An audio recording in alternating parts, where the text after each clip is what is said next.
Buenos días, vamos a dar comienzo al diagnóstico y plan de tratamiento para la colocación de implantes dentales. En tal medida, como es lo usual en otras especialidades, en la parte de implantología, la historia clínica en la primera visita también se vale de toda una estrategia en cuanto y pertinente a la anamnesis y a intentar averiguar las expectativas del paciente. En esa medida, si bien la odontología actual está sometida a muchos cambios, sin embargo, es la era de la información y a través de la misma, muchos de los pacientes vienen muy bien informados a través del internet y de todo su entorno familiar, de amigos y de todo ello. Por lo tanto, eh, en muchos de los casos en este campo implantológico, el paciente tiene bastante información y que en muchos de los casos también está tergiversada. Por lo tanto, debemos intentar nosotros ofertar tratamientos mínimamente invasivos que resuelvan el problema del paciente, la inquietud del mismo en parámetros de estética, de funcionalidad. Tenemos que ver que el objetivo de toda primera visita en el campo implantológico es precisamente diagnosticar el caso como tal, averiguar sus necesidades, sus miedos, sus inquietudes y establecer eh, pautas de tratamiento para que cada paciente pueda particularmente hablando, tener cubiertas esas necesidades. Toda herramienta diagnóstica, así como en otras especialidades, va a contar de una historia clínica que va a ser llenado por medio de la anamnesis con un lenguaje sencillo, donde el paciente confíe en el profesional y que de alguna manera todo el procedimiento sea altamente empático. Entonces, esta historia clínica debe llenar precisamente esas expectativas del paciente, tomar en cuenta ese motivo de consulta, esa necesidad que el paciente tiene, pero no dejar de lado y que es sumamente importante ir revisando antecedentes personales, familiares, farmacológicos, hábitos y todas las necesidades de ese motivo de consulta, de esas expectativas del paciente. Una vez que tenemos esa parte cubierta, se procede a la exploración clínica, tanto extraoral como intraoral, la parte neuromuscular, la de la articulación temporomandibular, y por tanto se establecerá y se requerirá pruebas complementarias, radiológicas, analíticas, formológicas y otras. Entonces, en tal medida, en todo este contexto de la historia clínica, de la anamnesis, la exploración, las pruebas complementarias, los estudios morfológicos y demás, tenemos que ir aprendiendo a diagnosticar, porque este hecho de diagnosticar, si bien implica el recopilar información, es estudiar el caso como tal, porque cada caso en particular es único. Y entonces tenemos que correlacionar muchos datos que obviamente están vaciados en nuestra historia clínica, pero deben ser adecuadamente analizados, balancear los pros y contras y en suma dar una síntesis, porque sin lugar a dudas el diagnóstico debe ser dentro de parámetros integrales, funcionales y específicos. Y el paciente tiene que captar que todo lo que nosotros le explicamos, lo que prácticamente en base a toda esa historia clínica adecuadamente llenada,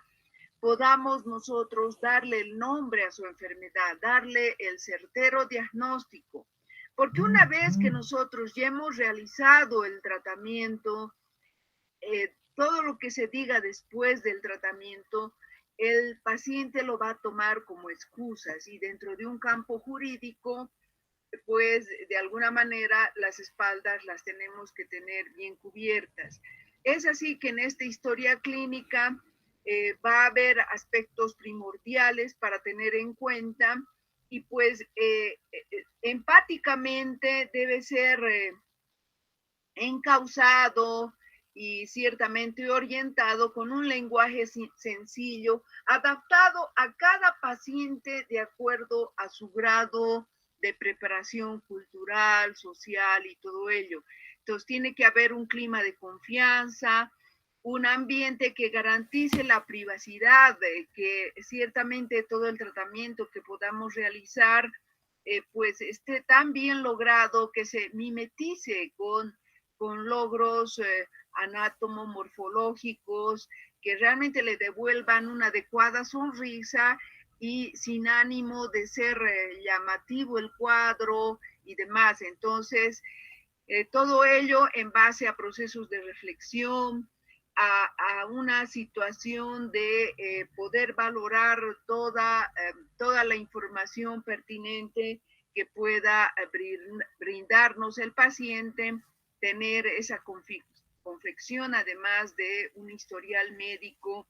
o sobre todo pacientes que reflejen patologías de base, donde de alguna manera de por sí las preguntas estén guiadas a preguntarle qué es lo que le ocurre, desde cuándo, a qué lo atribuye,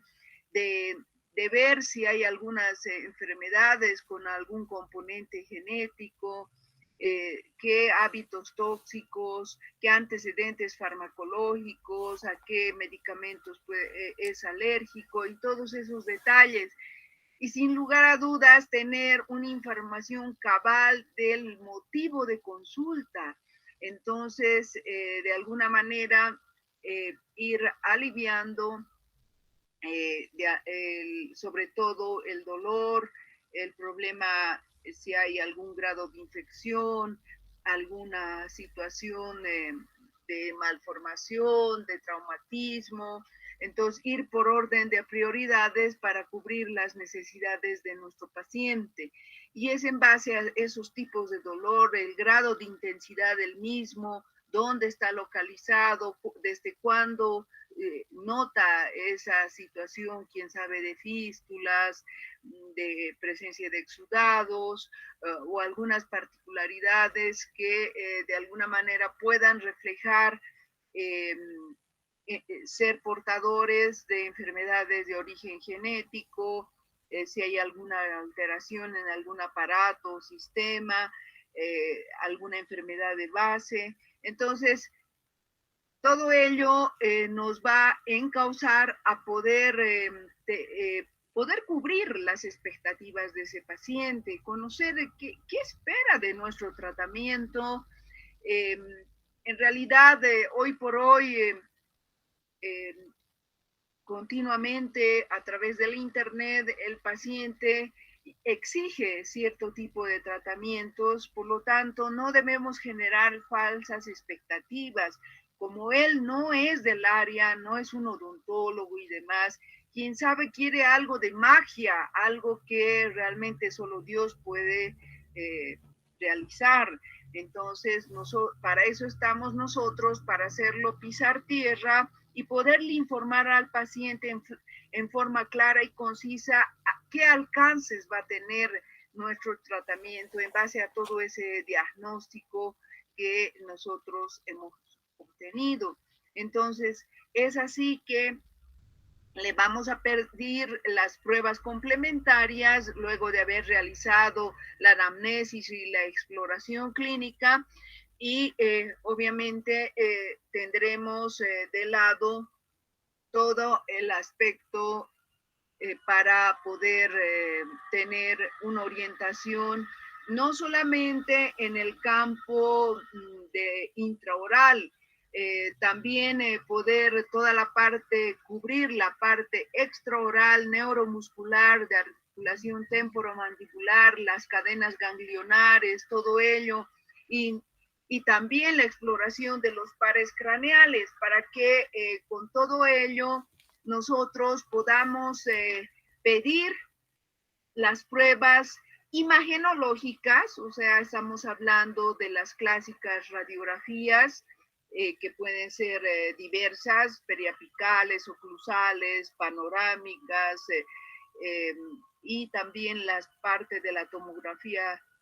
del CONVIN y todo ello. También en los casos quirúrgicos, las pruebas de laboratorio, y también si hay que realizar algún grado de biopsia y todo ello en los estudios morfológicos, también se requerirá las respectivas órdenes. Dentro del campo laboratorial, todo el aspecto de hematimetría, el aspecto de la glucosa, de la glicemia, el examen general de orina, examen general de sangre, todas las pruebas correspondientes, tiempo de coagulación, tiempo de sangría, siempre tener presente el aspecto hemostático del paciente para que cuando ya sea un tiempo quirúrgico se tenga optimidad en toda esta situación. Por tanto, todo el aspecto laboratorial, también tenemos que tener presente los antibiogramas, o sea, muchos de los pacientes van a concurrir con procesos infecciosos por las cuales la prescripción antibiótica va a ser necesaria y pertinente, pero es necesario saber a qué tipo de antibiótico nuestro paciente es sensible y a cuáles es resistente, evitar por sobremanera la resistencia bacteriana. Todo el aspecto laboratorial, todos esos parámetros analíticos de cualquier trastorno, sea del tiempo de sangría, el recuento plaquetario, todo el aspecto de la tromboplastina, la protrombina, la trombina, el fibrinógeno, debe estar cubierto dentro de los parámetros normales comparativos. Entonces, ya hablamos que la biopsia a través de un procedimiento quirúrgico nos va a permitir también guiarnos de que, sobre diferentes cuadros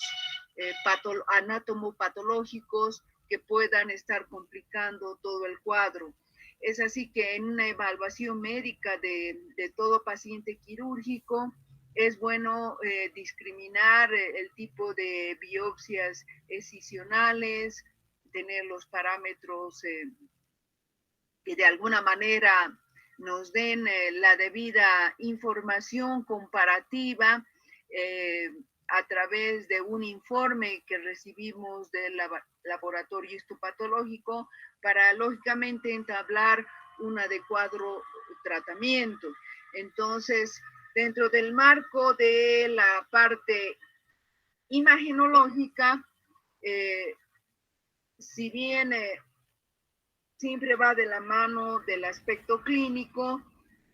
también nos vamos a valer de los encerados diagnósticos, los modelos, las exploraciones clínicas y todo ello para que el desarrollo del diagnóstico del paciente a través de todas estas técnicas estén de la mano de la complementación imagenológica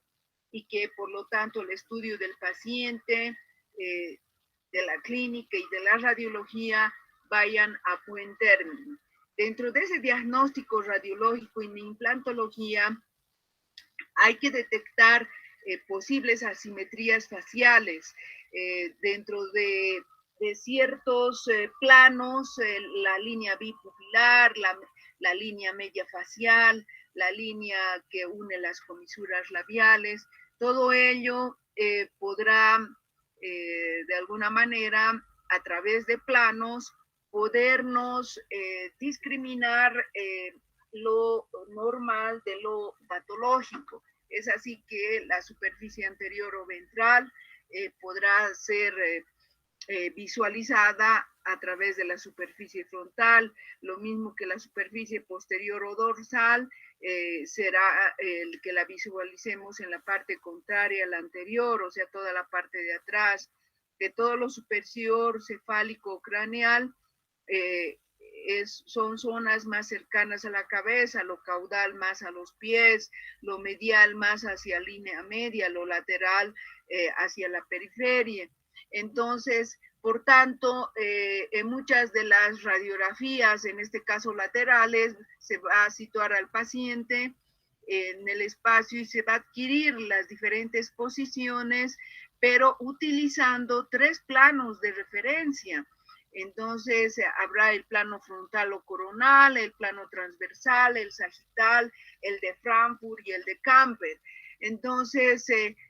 todo este campo imagenológico podrá brindar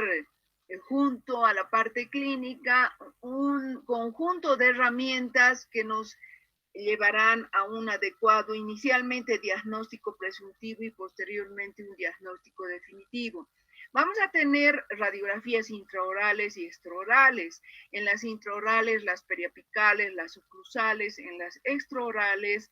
la ortopantomografía, que es la panorámica; la teleradiografía, que es la lateral; la tomografía computarizada con el CONBIN y todo ello. Entonces, en las principales ventajas, cuando ya implementamos también el uso de aparatología de radiovisiografía, tenemos que tomar en cuenta que va a haber menor radiación que la radiografía convencional, va a haber mayor rapidez en el revelado y obtención de la imagen. Va a ser una imagen digital que puede ser procesada en la computadora, en el ordenador, y va a permitir cambios tanto en contraste, en color, en disposiciones y todo ello. Entonces, a través de estas radiografías intraorales vamos a tener toda la información pertinente para apoyarnos dentro del acto quirúrgico, sobre todo cuando tengamos los pacientes ya planificados para en un futuro ser portadores de implantes. Entonces, con todo ello, cada una de las técnicas tiene diferentes bondades, ¿no?, que están observando, pero que en la cátedra de radiología las llevan, las repasan. Entonces, cada una de estas técnicas va a colaborar en el campo implantológico, porque precisamente se constituyen en herramientas suficientes para poder clarificarnos el diagnóstico y el plan de tratamiento, y además del pronóstico. Entonces, de alguna manera, vamos a tener las suertes de ventajas, desventajas, indicaciones, limitaciones, y que por lo tanto nos va a guiar en la posibilidad de poder salvar todos estos inconvenientes, pero es a través de la tomografía computarizada de ascónico donde realmente uno se siente más seguro para poder hacer todo el desempeño implantológico en cada uno de nuestros pacientes y poder tener el caso clínico bastante resuelto en parámetros de qué tipo de implante se va a colocar, con qué calidad y cantidad ósea, obviamente los implantes en longitud, en diámetro, mismo en forma, todo ello. Entonces, por lo tanto, este diagnóstico radiológico en implantología, en lo que compete a la parte de los CONBIN, de la tomografía computarizada, va a posibilitar el poder tener mayor grado de firmeza en el momento de estar realizando ya el tratamiento como tal. Entonces, todos sabemos que el poder diagnosticar solamente en 2 dimensiones es ciertamente limitante, muy diferente cuando podemos establecer los cortes a través de las tomografías computarizadas y por lo tanto tener una información mucho más cabal en 3D y no en 2D. Entonces, por lo tanto, cuando se trata de que el diagnóstico radiológico en implantología nos aporte sobre las densidades óseas, mismo Yamí se estableció una clasificación y pues de alguna manera también dio un parangón con las unidades de Hochschild. Entonces, desde ya esta denominación de MIS del D1 al D5 nos va dando la orientación del tipo de hueso en las diferentes zonas. Entonces, de ahí que el D1 es bastante característico, el sectante anteroinferior con una cortical densa, el D2 una cortical porosa y trabecular densa, el D3 porosa y trabecular fina, el D4 trabecular fina y el D5 un hueso blando de mineralización incompleta. Entonces, haciendo una revisión sistemática, histórica y toda la terminología implantológica que ya se llevó en la anterior clase, podemos dar una retroalimentación concerniente a que los implantes dentales hoy por hoy se constituyen en una opción terapéutica que sin lugar a dudas resuelve tanto el edentulismo parcial como el edentulismo total, que puede ser realizado a través de prótesis fijas dentosoportadas, también de prótesis removibles, implantos soportadas y pues todo con el fin de rehabilitar en forma funcional y en forma estética al paciente, dando una revisión somera en años. Ya Brenemar, que hablamos de la década de los 60, el padre de la implantología, Schwerder ya documentó la parte histológica. En los 70s y 80s, mismo todo el grupo de Brenemar y Apelson, de alguna manera fueron teniendo la certeza de la estabilidad primaria. En los 90, Busher del grupo ITI tomó en cuenta de alguna manera ya ocupándose de la superficie de los implantes, brindarle rugosidad a través de arenado, de grabado ácido, la inquietud por darle un aspecto donde los odontoblastos se puedan anclar ha sido una necesidad. De la misma forma ha ido evolucionando la parte protésica, que se ha intentado por sobremanera mimetizar al máximo los implantes, o sea, las coronas rehabilitadas sobre pilares de implantes que se puedan mimetizar con los dientes naturales. Entonces, se ha establecido muchas exigencias en cuanto a tejidos duros y blandos perimplantarios, también todo el aspecto de las técnicas regenerativas óseas guiada y en suma tener una rehabilitación protésica que brinde al paciente todo el confort necesario, esa calidad de vida esperada. Entonces, dentro del marco de la parte de la superficie de los implantes, ha existido el plasma de spray de titanio, ha existido también el grabado ácido. Entonces, en cada una de estas décadas ha habido un desarrollo bastante acentuado, por ejemplo, en los 80, sobre la regeneración tisular guiada y la regeneración ósea guiada. También ya se ha iniciado también con las técnicas de elevación del seno maxilar con acceso lateral. Ya en los 90, la utilización de membranas reabsorbibles, materiales de injerto, descripción de técnicas de elevación de seno maxilar con acceso crestal. Entonces, ya también en los 90, carga temprana, carga inmediata, implantes en una fase, post-extracción, En los 2000 ya nuevos componentes protésicos como el circonio, el Plantofor Switching Platform, Araujo y Schroer mejoran en protocolos de implantes post-extracción para evitar las recesiones. En los 90, paralelamente a todos estos descubrimientos, la tomografía de haz cónigo también toma un protagonismo muy especial. Lo mismo ya en todo el periodo de los 2000 a los 2010,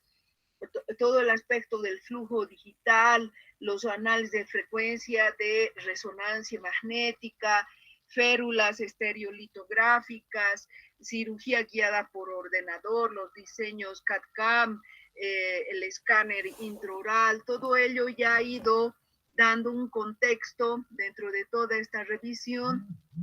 y considerar que los implantes dentales efectivamente son fijaciones de material aloplástico en forma de raíz y que van a ser insertadas en el hueso alveolar con el objetivo de soportar una prótesis. Mismo Brennemar, toda la época de los 60, 65, pues ha dado mucha información respecto a la morfología, superficie, tipo de conexión, la longitud, el diámetro, y pues en la clasificación de implantes en base a formas, hay implantes cilíndricos, de paredes paralelas, implantes cónicos, hay bifásicos, implantes de pilar protésico independiente, monofásicos, implantes pilar protésico independiente. Entonces, en la superficie de los mismos, de los implantes, hay lisos, hay maquinados, hay rugosos o tratados. Entonces, cada uno de estos ha tenido la particularidad dentro del aspecto investigativo de poder mejorar todo el anclaje pertinente en el hueso. Entonces, es así como ya se dijo en la anterior clase, que los implantes van a constar de estas varias partes, el módulo de la cresta, el cuerpo del implante, el ápice del implante. Entonces, cada parte va a tener un rol, tanto va a haber características externas como internas, que den las diferentes particularidades y técnicas a lo largo de todo el orbe. Entonces, el cuerpo del implante va a otorgar a su forma, a través de esas roscas o espiras, va a poder incrementar la superficie de contacto entre el implante y el hueso y aportar una estabilidad primaria. También la parte del ápice, que puede ser ya sea plana o redondeada, en general tiende a ser más reducida que el cuerpo del implante. También dentro de los componentes de la fase quirúrgica, entonces se ve el tornillo de cierre que va a proteger directamente la plataforma, evitando el crecimiento del hueso o del tejido blando en el interior de esa conexión. Y pues en el pilar de cicatrización, después de ya un periodo de cicatrización pertinente, de alguna manera permite que exista la posibilidad de colocar ya el componente transepitelial. Entonces, esta pieza que se va a unir al implante mediante tornillo va a interconectar la prótesis del implante mediante una plataforma y va a permitir cementar o atornillar. Va a poseer un mecanismo antirrotacional en su base. Va a haber rectos o va a haber angulados. Entonces, en los pilares protésicos, según el método por el cual se va a producir retención de la prótesis, va a haber tres tipos básicos: el pilar para prótesis atornillada, el pilar para prótesis cementada y pilares de attach para retención de sobredentaduras. Entonces, aquí observen estos pilares, por un lado recto, por el otro lado angulado. Van a poder confeccionar la prótesis a través de una impresión. Hay que luego transportar a un coping de impresión y tenemos la réplica del implante, o sea, vamos a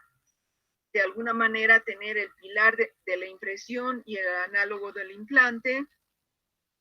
y luego pues ya en un futuro tener el pilar atornillado al implante en la posición adecuada y de alguna manera tener también ese pilar de impresión, ese coping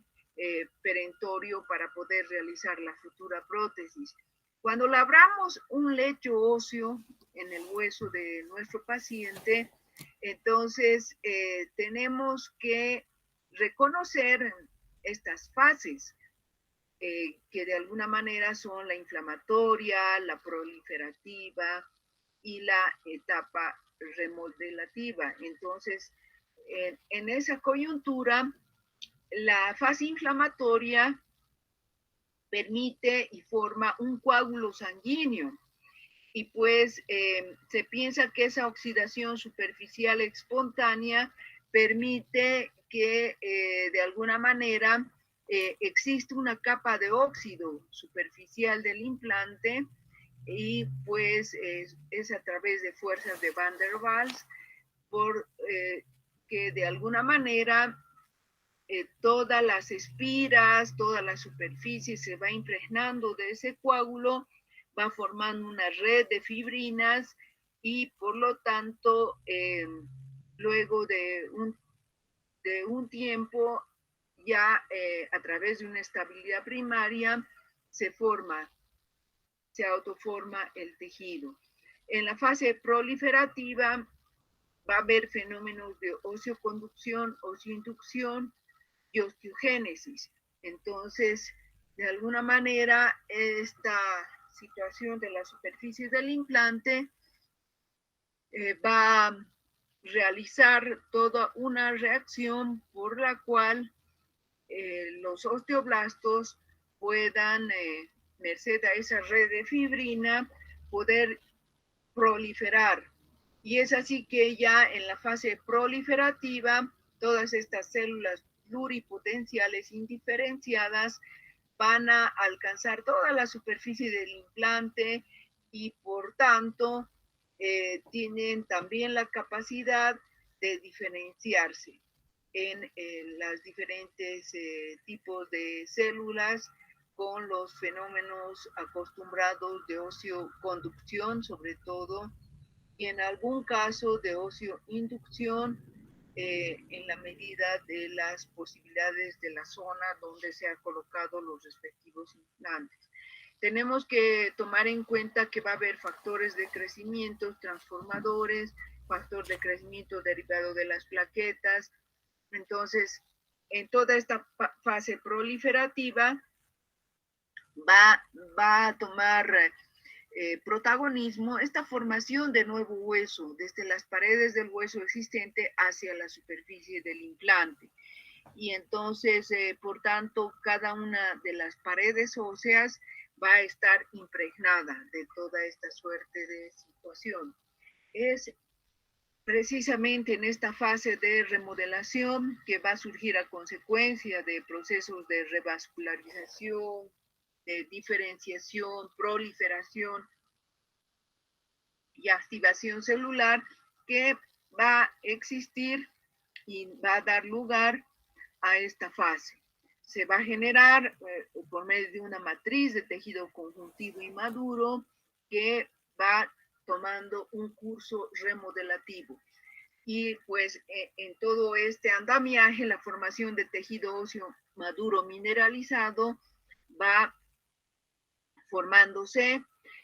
Puede haber algunos focos de hueso necrótico entre la interfase hueso e implante, pero que luego puede satisfactoriamente ser reemplazado por hueso vital. Entonces, dentro de la biología de esta osteointegración, va a haber una influencia respecto a la composición superficial de los implantes. Hoy por hoy el titanio 4, el titanio 5 toman un rol sumamente importante para que de alguna manera el titanio pueda hacer una reacción favorable en contacto con el hueso. Esta composición superficial entonces permite a través de su biocompatibilidad el tener todo un intercambio también mineral. Entonces átomos de oxígeno, de carbono, de hierro, para que de alguna manera, merced a la que hoy por hoy hay muchos implantes ya con un grado de rugosidad en la superficie de los implantes, puedan dar una tasa de osseointegración, entonces teniendo óptimos resultados y de alguna manera producirse cavidades bastante pequeñas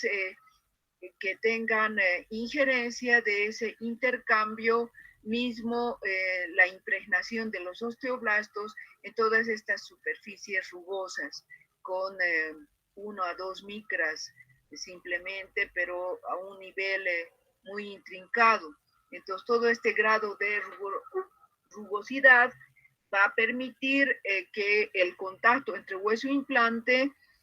puedan permitir el éxito que uno está esperando, ¿no? Entonces va a haber métodos por adición para mejorar la superficie de los implantes, se recubre con plasma de spray de titanio, también hay muchos implantes, sistemas que lo recubren con hidroxiapatita, también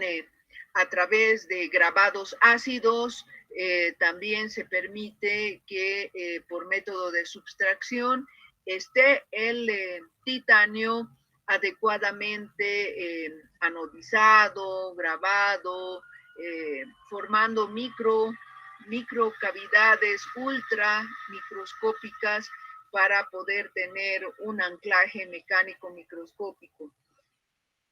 Eso por un lado. Por el otro lado, hablando dentro del aspecto de la anatomía en implantología, es necesario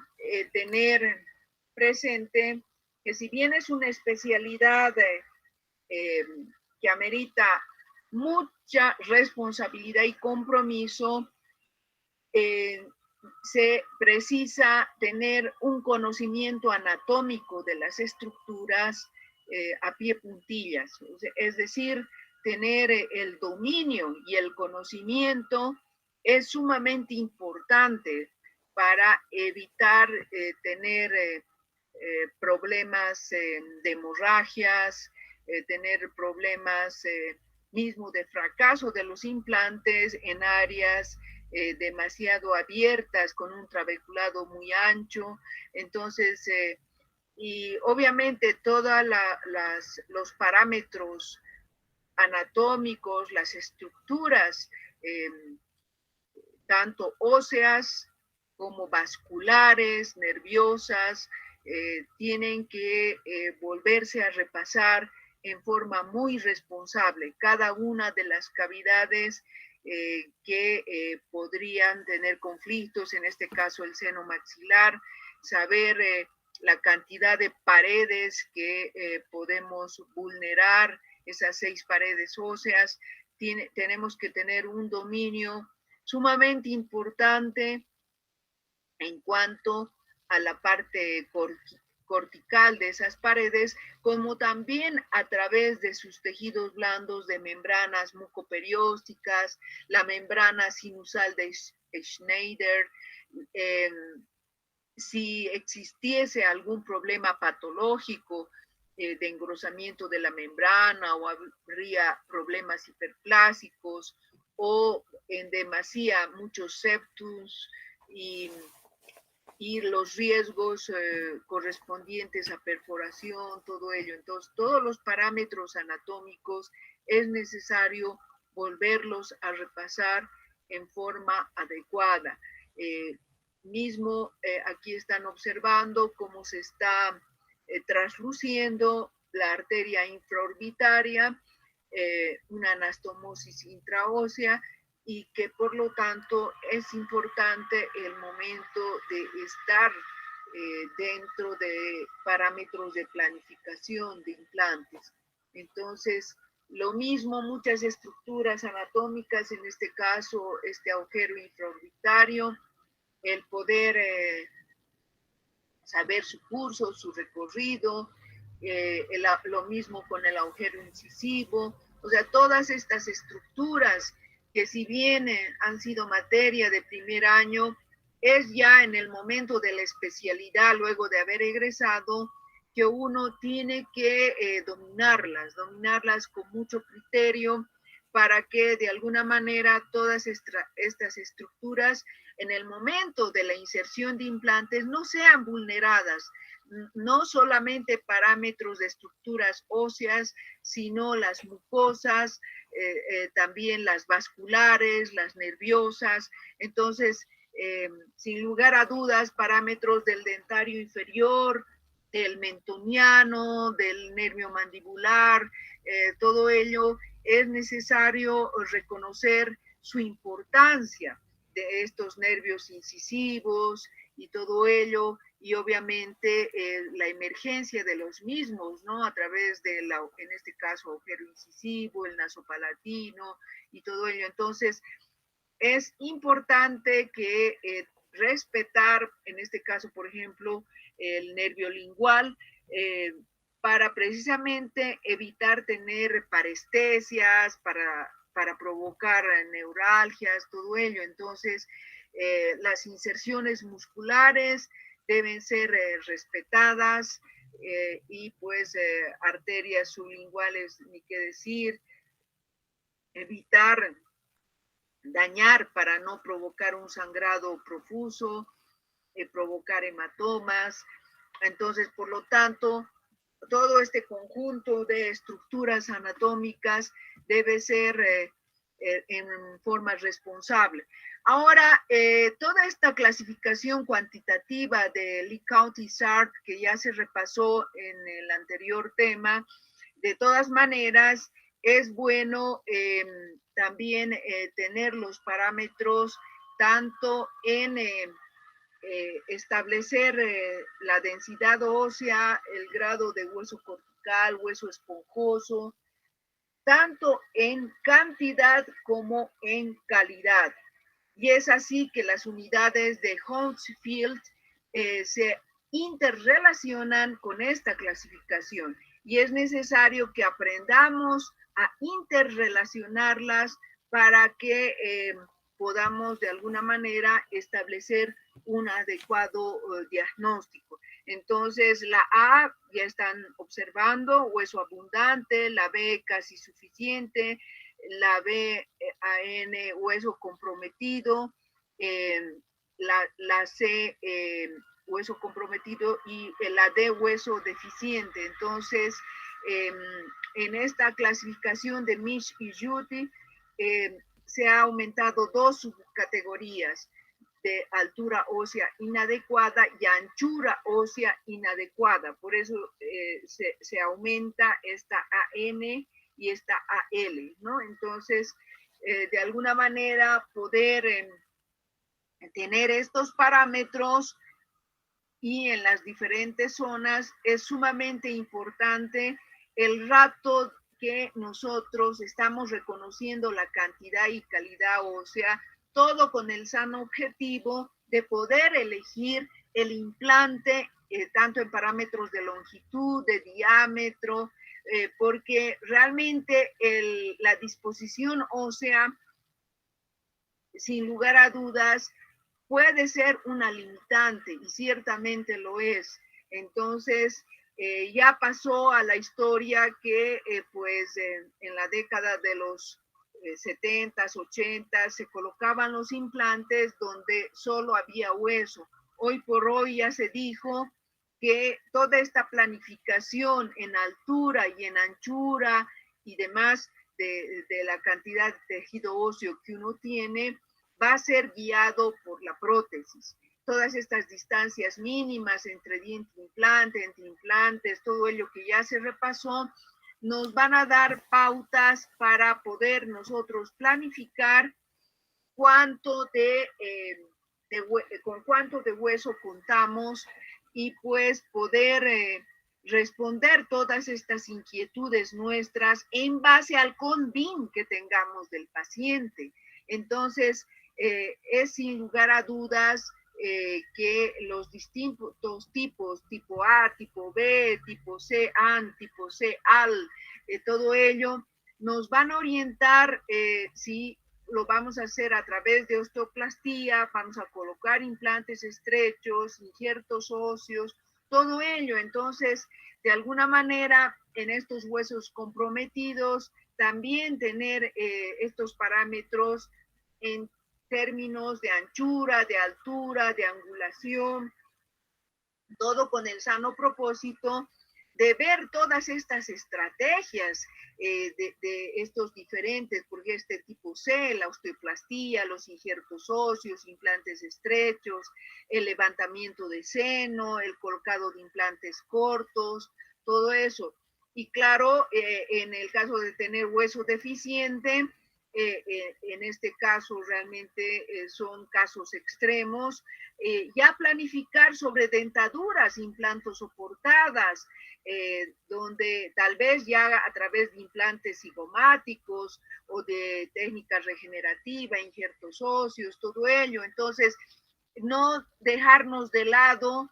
de que los implantes deben ser guiados protésicamente. Entonces, toda la parte regenerativa para poder tener disposición ósea, el rato de querer tener implantes insertados es necesario. Entonces, desde un caso de traumatismo en una persona joven, como en este caso, es el reemplazo de un diente perdido, donde ustedes están observando la vida media de los mismos, el grado de fracaso y todo ello. Entonces, de alguna manera es ampliamente justificado el colocado de implantes, que puede ser en decisiones de tiempo de instalación, inmediato, temprano, temprano con cicatrización parcial o ciertamente tardío. Todo eso ya se repasó en la anterior clase. Y pues tener una planificación adecuada, tanto en el ambiente quirúrgico, en términos regenerativos, y pues con todo un conjunto de estudios preliminares que nos den la posibilidad de planificar inicialmente, ayudarnos de toda la situación imagenológica, del CONVIN sobre todo, y obviamente valernos de las guías quirúrgicas para poder tener toda la ayuda correspondiente, de tener tejidos blandos perimplantarios estéticos, tener papila, tener el diámetro de plataforma adecuada, la distancia mesiodistal entre implantes, tener en suma una salud perimplantar, gingival y un espacio supracrestal biológico lo más accesible posible. Entonces, el hecho de planificar bajo un tratamiento integral, de reemplazar los dientes perdidos, de poder de alguna manera poder resolver mismo casos un tanto retadores, pues nos pueda dar también y conjeturar las opciones protésicas sobre implantes, todas estas alternativas rehabilitadoras, desde una prótesis fija unitaria que puede ser a través de una corona cementada sobre pilar atornillado, una corona atornillada al implante, sobre el pilar atornillado y toda una gama de variantes. También prótesis fijas unitarias, cementadas o atornilladas en desdentados parciales, o también tener prótesis fijas plurales, ¿no? O sea, que de alguna manera pueda resolverse todos estos casos, y también en los desdentados totales, que en realidad fue la primera situación que ocurrió en las épocas de Brennemar para resolver a estos inválidos orales, entonces a través de sobredentaduras. Entonces estas sobredentaduras han brindado desde la época de los 60, 70, 80 una calidad de vida en todo este grupo poblacional. Entonces, sean un extremo o sea el otro extremo, el hecho de seleccionar los pacientes a través del análisis de su historia clínica, qué tipo de factores intrínsecos están complicando el cuadro,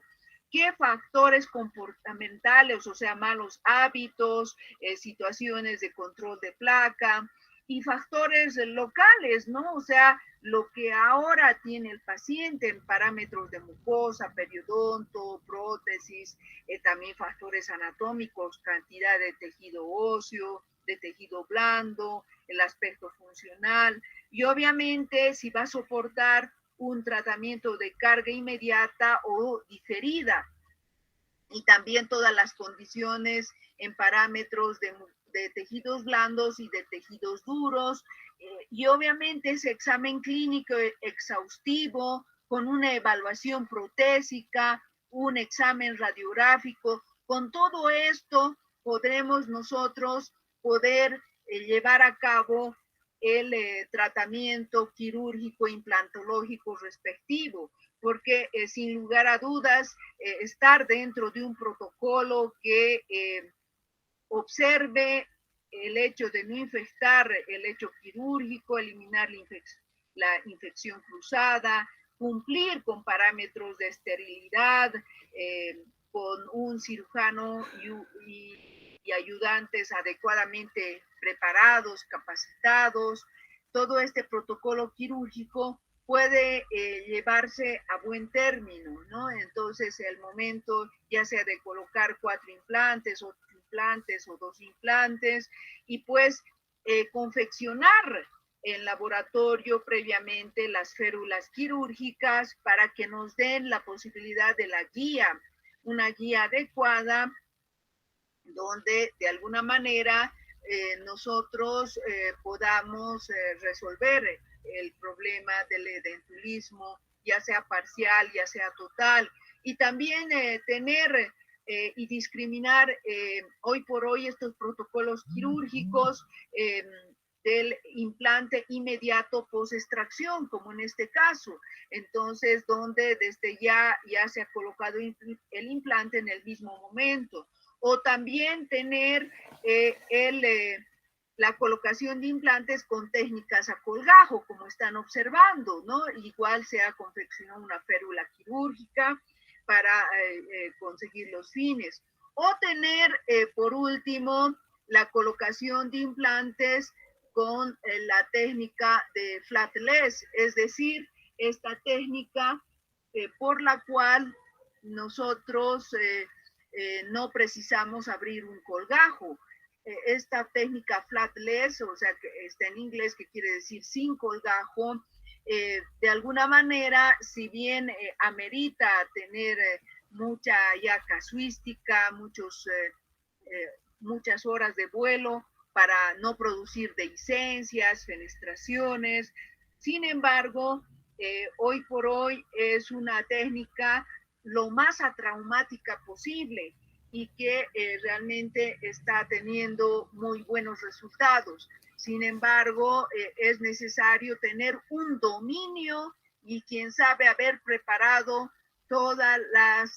superficies, tanto del tejido óseo, del tejido blando, para tener el respectivo éxito necesario en estos casos. Entonces, eso a líneas generales es lo que teníamos a bien poderles brindar.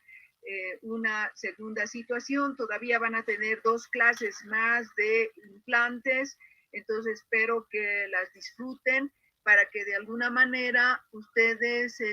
estén lo más preparados para tener la comprensión necesaria sobre este apasionante tema, ¿no es cierto? Entonces, muchas gracias por